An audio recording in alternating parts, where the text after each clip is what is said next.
સાબરકાંઠાના ખેડૂતો પ્રગતિ તરફ હરણફાળ ભરી રહ્યા છે અને તેમાં સિંહ ફાળો છે સેન્ટર ઓફ એક્સલન્સનો। આ સેન્ટરની શું છે ખાસિયતો અને કેવી રીતે બદલાયું ખેડૂતોનું નસીબ, ચાલો જોઈએ।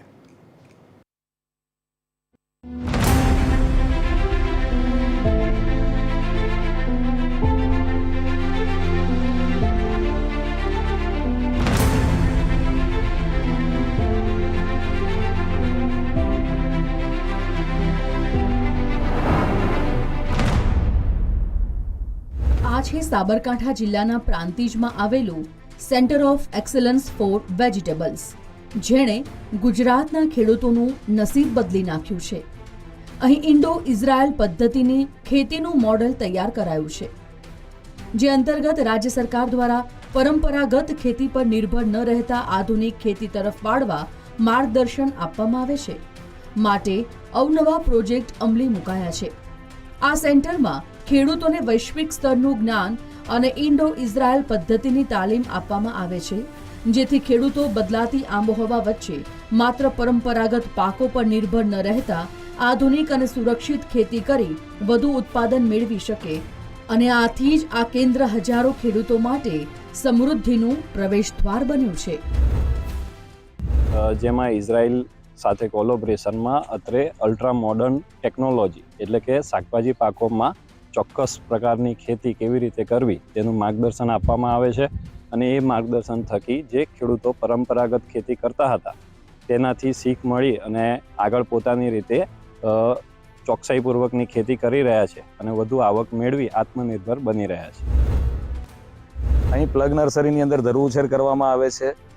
વિવિધ જે ઓપન ફિલ્ડ છે એમાં શાકભાજી પાકોના જે રક્ષિત ખેતી પ્રોટેક્ટેડ કલ્ટિવેશનના જે નિદર્શનો છે તે પણ ગોઠવવામાં આવે છે। આ ભારત સરકારના ઇન્ડો ઇઝરાયલ વર્ક પ્લાન હેઠળ કાર્યરત સેન્ટર છે, જેમાં ઇઝરાયલની ટેકનોલોજી એમના પ્રોટોકોલને પણ અમે ફોલો કરતા હોઈએ છીએ અને અહીંયા ફિલ્ડ પર ઇમ્પ્લિમેન્ટ કરતા હોઈએ છીએ। એની જે ટેકનોલોજી છે એ ખેડૂતો શીખે, એમના ખેતર પર ઇમ્પ્લિમેન્ટ કરી શકે। આપણી જે યુનિવર્સિટીઓ છે એમના બિયારણ છે, પ્રાઇવેટ કંપનીઓ જોડે MOU કરવામાં આવે છે અને વિવિધ ટેકનોલોજીનું જે નિદર્શનો છે એ ખેડૂત ઉપયોગી બની રહે એના માટે આ સેન્ટરનું કાર્યરત કરવામાં આવે છે। આ સેન્ટરમાં ખેડૂતોને ન માત્ર ખેતી સાથે બિઝનેસની સમજ પણ આપવામાં આવે છે। ખેડૂતોને નેટ હાઉસ અને ગ્રીન હાઉસની તાલીમ, ખેડૂતોને ફર્ટિગેશન શીખવવામાં આવે છે, જેથી ખાતરનો બગાડ અટકે। આ તાલીમ બાદ ખેડૂતો કેપ્સિકમ, બ્રોકોલી, લેટસ, ચેરી ટમેટા જેવા પાક ઉગાડતા થયા છે। અને એટલું જ નહીં, પ્રાંતિજના ખેતરોમાં નીકળતો પાક સીધો મુંબઈ, દિલ્હી, બેંગ્લોર જેવા મહાનગરની 5 સ્ટાર હોટલ અને પ્રીમિયમ માર્કેટમાં પહોંચે છે। પરિણામે ખેડૂતો અત્યારે લાખોનું ટર્નઓવર કરી રહ્યા છે। તો નવી ટેકનિક અને પદ્ધતિથી ખેતી કરી તો એમાં સારું એવું ઉત્પાદન થાય છે અને અત્યારે અમે સારું એવું પાક લઈ શકીએ છીએ। અને બીજું કે અહીંયાથી રોપા લઈ જઈએ છીએ તો એ પહેલાં અમે જ્યારે રોપા ઉછેર કરતા જાતે તો એ રોપો 18 મહિના જ ચાલતું, અહીંથી લઈ જઈએ છીએ તો 2 વર્ષ 2.5 વર્ષ સુધી એ ઉત્પાદન થાય છે રોપામાં।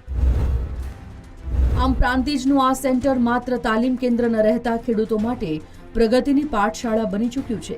સરકારના પ્રોત્સાહનથી ખેડૂતોએ સાબિત કરી દીધું કે સાચી દિશા અને તાલીમ મળે તો ધરતીપુત્રો પોતાનું ભાગ્ય ખુદ બદલી શકે છે। એક સમય હતો જ્યારે સાબરકાંઠા જિલ્લાના ખેડૂતો પરંપરાગત ખેતી ઉપર જ નિર્ભર હતા।